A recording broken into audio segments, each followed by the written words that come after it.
இன்று பெரும் நகரங்களான கோவை, சென்னை, பெங்களூர் போன்ற நகரங்களை எடுத்துக்கொண்டால் ஐடி நிறுவனங்கள், கார் உற்பத்தி செய்யும் தொழிற்சாலைகள், அலைபேசி உற்பத்தி செய்கின்ற தொழிற்சாலைகள், இவை போன்ற பெரும் நகரங்களிலேதான் அமைக்கப்படுகின்றது. அந்த நகரங்கள் தான் நாளுக்கு நாள் பல வளர்ச்சிகளை கண்டுகொண்டே இருக்கின்றது. இது போன்ற நிறுவனங்கள் சிறிய கிராமத்திலோ சிற்றூர்களிலோ சென்று தங்களுடைய தொழிலை அவர்கள் துவங்குவது கிடையாது. காரணம், அவர்களுக்கு அவ்வாறு சிற்றூர்களிலே கிராமங்களிலே தொழில் தொடங்கினால் அவர்களுக்கு லாபம் ஈட்ட முடியாது. எனவேதான் நல்ல கட்டமைப்போடு இருக்கின்ற நகரங்களிலே அவர்கள் தங்களுடைய தொழிற்சாலைகளை உருவாக்குகின்றார்கள். இப்படிப்பட்ட ஒரு சூழ்நிலை தான் இயேசு பிறப்பதற்கு முன்பாக இஸ்ரேல் நாட்டிலே இருந்தது. இஸ்ரேல் நாட்டுக்கு தலைநகரம் எது?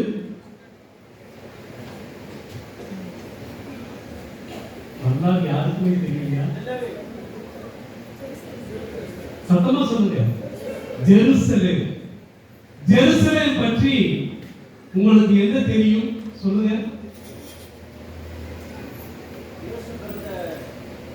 இஸ்ரேல் மக்கள் எருசலேமை ஒரு கடவுளின் நகரமாக நினைத்துக் கொண்டிருந்தார்கள்.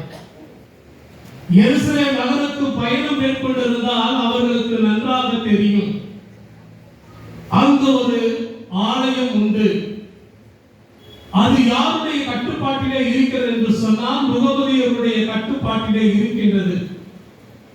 அந்த ஆலயத்தை சுற்றி 4 புறமும் 60 அடி சுவர் எழுப்பப்பட்டு இருக்கும். அந்த சுவரின் ஒரு புறத்திலே யூதர்கள் நின்று கொண்டு தங்களுடைய தலையை ஆட்டிக்கொண்டே இருப்பார்கள். இப்படி ஆட்டிட்டே இருப்பாங்க. ஏன் அவர்கள் அந்த வெயிலிங் வால், அந்த சுவரை நோக்கி தங்களுடைய தலைகளை ஆட்டிக்கொண்டு இருக்கின்றார்கள் என்று சொன்னால், மெசியா வருவார் என்று காத்துக்கொண்டு அவர்கள் தலையை ஆட்டிக்கொண்டு இருக்கின்றார்கள். அந்த சுவரின் மறுபுறத்திலே பார்க்கின்ற பொழுது ஒரு நுழைவாயிலை போன்று அமைந்திருக்கும். அதற்கு எதிர்ப்புறம் கல்லறைகள் கட்டப்பட்டிருக்கும். அவர்களுடைய நம்பிக்கை, மெசியா தோன்றும் பொழுது இந்த வாயிலை திறந்து கொண்டு வெளியே வருவார் என்று சொல்லி எருசலேம் நகரை ஒரு கடவுளுடைய நகரமாக அவர்கள் யூதர்கள் எண்ணிக்கொண்டிருக்கிறார்கள். இன்றும் கூட அவர்கள் அத்தகைய நம்பிக்கையிலே தான் இருக்கின்றார்கள். ஆனால் மீகா இறைவாக்கினர் மெசியா எங்கே தோன்றுவார் என்பதை 2000 ஆண்டுகளுக்கு முன்பாகவே மிக தெளிவாக சொல்லிவிட்டார். எப்ராத்தா என அழைக்கப்படும் பெத்லகேமே, நீ யூதர்களின் ஊரிலே மிக சிறியதாய் இருக்கின்றாய், ஆயினும் என் மக்கள் இஸ்ரவேலை மீட்க வேண்டியவர் உம்மிடமிருந்தே தோன்றுவார் என்று சொல்லி பெத்லகேமை சிற்று ஊரை குறிப்பிட்டு காட்டுகின்றார். Praise the Lord, praise the Lord. அந்த யூதர்கள் அந்த எருசலேமை இன்னும் மையமாக கொண்டிருக்கின்றார்கள். அதற்காக பல போர்களை அவர்கள் மேற்கொண்டிருக்கிறார்கள். ஆனால் மெசியா தோன்றியதோ ஒரு சிற்றூரிலே, பெத்லகேமிலே அவதரிக்கின்றார். எனவேதான் யோவான் நற்செய்தியிலே பார்க்கின்ற பொழுது இன்னும் அந்த யூதர்கள் இயேசு கிறிஸ்துவை மெசியாவாக ஏற்றுக்கொள்ளவில்லை. யோவான் எழுதிய நற்செய்தி முதல் அதிகாரம் 11வது வசனத்திலே பார்க்கின்ற பொழுது, அவர் தமக்குரியவர்களிடம் வந்தார், அவருக்குரியவர்கள் அவரை ஏற்றுக்கொள்ளவில்லை. அவரிடம் நம்பிக்கை கொண்டு அவரை ஏற்றுக்கொண்ட ஒவ்வொருவருக்கும் அவர் கடவுளின் பிள்ளைகளாகும் உரிமை தந்தார் என்று பார்க்கின்றோம். அவர்களுக்கு மெசியாவை ஏற்றுக்கொள்ளவில்லை, அவர்களுக்கு கடவுளின் பிள்ளைகளாகும் பேரு கிடைக்கவில்லை. அவர்கள் வெறுமனே இன்னும் சொல்லிக் கொள்கிறார்கள், நாங்கள் கடவுளுடைய குலம் என்று சொல்லி, கடவுளால் தேர்ந்தெடுக்கப்பட்ட இனம் என்று சொல்லி. ஆனால் உண்மையிலே இங்கே அமர்ந்திருக்கின்றோமே, ஞானஸ்தானத்தின் வழியாக இயேசுவை மெசியாவாக ஏற்றுக்கொண்டு வாழ்ந்து கொண்டிருக்கின்ற நீங்களும் நானும் தான் கடவுளின் பிள்ளைகளாக, உரிமை மக்களாக உயர்த்தப்பட்டிருக்கின்றோம். Praise the Lord. Praise the Lord. Praise the Lord. இதற்கு பல சான்றுகளை வரலாற்றிலே பார்க்கின்றோம். இந்த யூதர்கள், மறை வல்லுனர்கள், பரிசேயர்கள், சதுசேயர்கள் எப்பொழுதுமே விவிலியத்தை அவர்கள் கரைத்து குடித்தவர்கள். ஆனால் அப்படிப்பட்டவர்களுக்கு மெசியாவை இனம் கண்டுகொள்ள முடியவில்லை. இன்று தாவீது நூறிலே மெசியா தோன்றினார் என்று அவர்களுக்கு அந்த தூது அறிவிக்கப்படவில்லை. மாறாக சாதாரணமாக ஆடு வைத்துக் கொண்டிருந்த இளைஞர்களுக்கு இதோ தாவீதின் ஊரிலே உங்களுக்காக மெசியா பிறந்துள்ளார் என்ற தூது அறிவிக்கப்படுகின்றது. Praise the Lord. Praise the Lord. Praise the Lord. இன்று எருசலேம் நகரத்திலே கிறிஸ்து பிறப்பு விழா கொண்டாடப்படவில்லை. ஆனால் இன்று உலகெங்கும் யாரெல்லாம் இயேசு கிறிஸ்துவை மெசியாவாக, உலக மீட்பராக, இரட்சகராக ஏற்றுக்கொண்டு வாழ்கின்றார்களோ அவர்கள் கிறிஸ்து பிறப்பு விழாவை சிறப்பித்துக் கொண்டிருக்கின்றார்கள். Praise the Lord. Praise the Lord. திருத்தந்தை அவர்கள் இந்த இளைஞர்களுக்கு காட்சி தந்த நிகழ்வை ஒரு கதையாக சொல்லுகின்றார். இளைஞர்களுக்கு வானதூதர் காட்சி கொடுத்து உங்களுக்காக மெசியா தோன்றி இருக்கின்றார் என்று சொன்ன உடனே இந்த இளைஞர்கள் அந்த குழந்தை இயேசுவுக்கு ஏதாவது பரிசு கொடுக்க வேண்டும் என்று சொல்லி ஓர் இளைஞர் தன்னுடைய ஆட்டு மந்தையிலே அழகிய குட்டி ஆட்டை எடுத்துச் செல்லுகின்றார். மற்றொரு இளைஞர் பாலாடை கட்டியை எடுத்து சென்று குழந்தைக்கு கொடுக்க வேண்டும் என்று ஆசிக்கின்றார். அவர்களோடு சென்ற ஒரு இளைஞர் தன்னுடைய கைகளிலே எதுவும் எடுத்துச் செல்லாமல் வெறும் கையிலாய் செல்லுகின்றார். இப்படி அந்த குழந்தை இயேசுவை சந்திக்க சென்ற பொழுது அங்கு அந்த இளைஞர்கள் மட்டுமல்ல, பல இடங்களிலே இருந்து இளைஞர்கள் அந்த சூசியப்பரிடமும் மாதாவிடமும் தங்களுடைய பரிசு பொருட்களை கொடுத்துக் கொண்டே இருக்கின்றார்களா.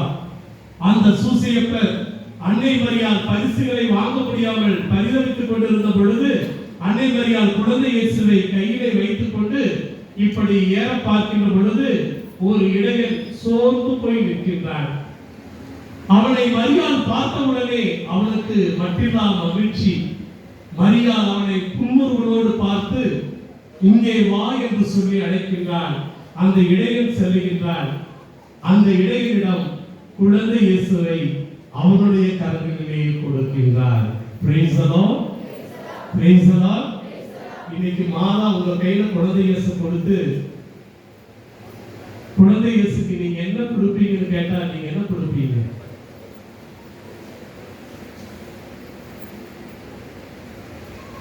எரோனிமுஸ் என்ற புனிதரை பற்றி ஒரு சிலர் படித்திருப்பீர்கள். ஒரு மறை வல்லுனர் இயேசுவுடைய வாழ்க்கை சரித்திரத்தை எழுத வேண்டும் என்று அவர் இயேசுவுடைய வாழ்க்கை சரித்திரத்தை எழுத ஆரம்பிக்கின்றார். அவ்வாறு எழுத ஆரம்பிக்கின்ற பொழுது குழந்தை இயேசுவை பற்றி இன்ஃபான்சிவ் நரேட்டிவ் என்று சொல்லுவார்கள் ஆங்கிலத்தில். எனவே இந்த குழந்தை இயேசுவை பற்றி எழுதுவதற்கு முன்பாக அவர் பெத்லகேம் செல்லுகின்றார். அவ்வாறு பெத்லகேம் சென்று அந்த குழந்தை இயேசு பிறந்த இடத்தை பார்த்தீர் என்று சொன்னால், இப்பொழுது நம்முடைய குடில் அமைக்கப்பட்டிருக்கின்றதே அதைவிட மிக சிறிய இடமாக இருக்கும். அந்த இடத்தை காண வேண்டும் என்று சொன்னால் சிறிய வாய்வழியே குனிந்துதான் நாம் செல்ல வேண்டும். ஒவ்வொருவராக வரிசையாக சென்று அந்த இடத்திலே குறைந்தது ஒரு 10 பேர் மட்டுமே நிற்க முடியும். அந்த இடத்தை பார்த்து விட்டு வெளியே வந்து விட வேண்டும். அப்படிப்பட்ட இடத்திலே எரோனிமோஸ் அந்த குழந்தை இயேசுவை பற்றி எழுதுவதற்காக அவர் இரவு தூங்கிக் கொண்டிருக்கின்றார். அப்பொழுது நள்ளிரவிலே குழந்தை இயேசு அவருக்கு காட்சி கொடுக்கின்றார். காட்சி கொடுத்த பொழுது எரோனிமோஸுக்கு எல்லையில்லா ஆனந்தம். குழந்தை இயேசுவை கண்டவுடனே அவர் பூரிப்படைகின்றார். குழந்தை இயேசு எரோனிமோஸை பார்த்து இவ்வாறு கேட்கின்றார், எரோனிமோஸ், என்னிடம் இல்லாத ஒன்று உன்னிடம் இருக்கிறது, அதை எனக்கு கொடு என்று சொன்ன பொழுது எரோனிமோஸ் சொல்லுகின்றார், இயேசுவே, உம்மிடம் இல்லாதது என்னிடம் என்ன இருக்கின்றது? என்னுடைய நீர் கொடுத்த அறிவு முழுவதையும் நான் உனக்கு கொடுக்கிறேன் என்று சொல்லுகின்றார். குழந்தை இயேசு அது எனக்கு வேண்டாம் என்று சொல்லுகின்றார். எரோனிமோஸ் கேட்கின்றார், குழந்தை இயேசுவே, அப்படி என்றால் நீர் என்னிடம் எதை எதிர்பார்க்கின்றீர்? என்னிடம் இருக்கின்ற செல்வங்கள் அனைத்தையும் நான் உனக்கு கொடுக்கிறேன், என்னுடைய பட்டங்களை உனக்கு கொடுக்கிறேன் என்று சொல்லுகின்றார். எரோனிமோஸ், அவை அனைத்தும் எனக்கு தேவையில்லை, என்னிடம் இல்லாத ஒன்று உன்னிடம் இருக்கிறது, அதை எனக்கு கொடு என்று சொல்லுகின்றார். எரோனிமோஸ் குழந்தை இயேசுவை பார்த்து, இயேசுவே, உன்னிடம் இல்லாதது எது என்னிடம் இருக்கிறது என்று கேட்ட பொழுது எரோனிமோஸ், உன் பாவத்தை எனக்கு கொடு என்று சொல்லுகின்றார். என் அன்பு சகோதரனே, சகோதரியே, இந்த நவீன உலகத்திலே வாழ்ந்து கொண்டிருக்கின்ற நீங்களும் நானும் இயேசு நம்மை மீட்பதற்காக மனிதனாய் இந்த உலகத்திலே அவதரித்து அவரை ஏற்றுக்கொண்டு அனைவரும் மீட்படைய வேண்டும் என இறங்கி வந்தார். அப்படிப்பட்ட இயேசுவை நாம் புறக்கணித்தவர்களாக ஞானஸ்தானத்தின் பொழுது பாவ தலையிலிருந்து விடுதலை அடைந்து இறை பிள்ளைகளாக மாறிய நாம் மீண்டும் பாவத்தின் நிமித்தம் அவரை விட்டு தொலைதூரத்திலே சென்று கொண்டிருக்கின்றோம். இயேசு இந்த உலகத்திலே மீட்பராக அவதரித்தார். யாருக்காக? உனக்காக, எனக்காக. அந்த இயேசு இன்று நம்முடைய கரங்களிலே தவழ்ந்து கொண்டு உங்களையும் என்னையும் பார்த்து கேட்கின்றார். நம்முடைய பெயரை சொல்லி கேட்கின்றார். ஜோசப், சாந்தி, மேரி, மார்ட்டி, லூர்து, உன்னுடைய பாவத்தை எனக்கு கொடுக்க மாட்டாயா? உன்னுடைய பாவத்தை எனக்கு கொடுக்க மாட்டாயா என்று சொல்லி குழந்தை இயேசு கண்ணீரோடு கேட்கின்றார். மகனே, மகளே, பாவத்தை இயேசுவிடம் கொடுத்து விடு, பாவத்தை இயேசுவிடம் கொடுத்து விடு. அதுதான் இயேசு உன்னிடமும் என்னிடமும் எதிர்பார்க்கின்ற மிகப்பெரிய காணிக்கை. குழந்தை இயேசுவுக்கு நான் எதை கொடுப்பேன் என்று சொல்லி ஒரு அழகிய பாடல் உண்டு. அவர் நம்மிடம் பொன்னையோ பொருளையோ கேட்கவில்லை, எரோனிமோஸிடம் கேட்ட அந்த பாவத்தை என்னிடம் கொடுத்து விடு என்று கேட்கின்றார். காரணம், நீங்களும் நானும் மீட்படைய வேண்டும். இதைத்தான் பிலிப்பியருக்கு எழுதிய 2வது திருமுகத்திலே கடவுள் தன்மையில் விளங்கிய அவர் தன்னையே அடிமையாக்கி அடிமையின் தன்மை உண்டு சாவை ஏற்கக்கூடிய அளவுக்கு, அதுவும் சிலுவை சாவையை ஏற்கக்கூடிய அளவுக்கு தன்னையே கீழ்ப்படுத்தினார். எதற்காக? என் அன்பு சகோதரனே, சகோதரியே, உன்னையும் என்னையும் மீட்க வேண்டும் என்பதற்காகத்தானே. கடைசி துளி இரத்தத்தையும் தண்ணீரையும் இரக்கத்தின் ஊற்றாக சிந்தி நம்மை மீட்டெடுத்தாரே, அந்த இயேசுவுக்கு நம்மையே நாம் கொடுப்போமா? நம்மை தேடி வந்த இயேசுவுக்கு நாம் என்ன கொடுக்க போகிறோம்? அன்று மறைநூல் அறிஞர்கள், பரிசேயர்கள், சதுசேயர்கள் நேர்மையாளர்கள் என்று சொல்லிக் கொண்டார்கள். எனவேதான் இயேசு சொன்னார், நேர்மையானவர்களை அல்ல பாவிகளையே தேடி மீட்க வந்தேன் என்று சொன்னார். Praise the Lord. Praise the Lord. Praise the Lord. அந்த இயேசு இன்று உங்களை என்னையும் தேடி வந்திருக்கின்றார். என்னை தேடி இயேசு வந்தார், எந்த வாழ்வை மாற்றிவிட்டார். அனைவரும் எழுந்து நிற்போமா? எழுந்து நின்று பாடல் குழுவினரோடு என்னை தேடி இயேசு வந்தார், எந்த வாழ்வை மாற்றிவிட்டார். தூங்குறீங்களா? எந்திரிங்க. மணமகன் வருகின்ற பொழுது தலை நிமிர்ந்து நிற்க வேண்டும். தலை தொங்க போட்டு இருந்தோம்னா அவ்வளவுதான். யாரெல்லாம் எரித்த மெழுதிரியோடு நின்று கொண்டார்களோ, விளக்குகளோடு இருந்தார்களோ, அவர்கள் மட்டுமே மோட்ச ராஜ்யத்திற்குள்ளே நுழைந்தார்கள். எனவே தலையிலிருந்து நிற்க எப்பொழுதும் நாம் தயாராக இருக்க வேண்டும். என்னை தேடி இயேசு வந்தார், எந்த வாழ்வை மாற்றிவிட்டார் என்ற பாடலை உற்சாகமாக கைதட்டை தட்டி பாடுவோமா?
Hallelujah.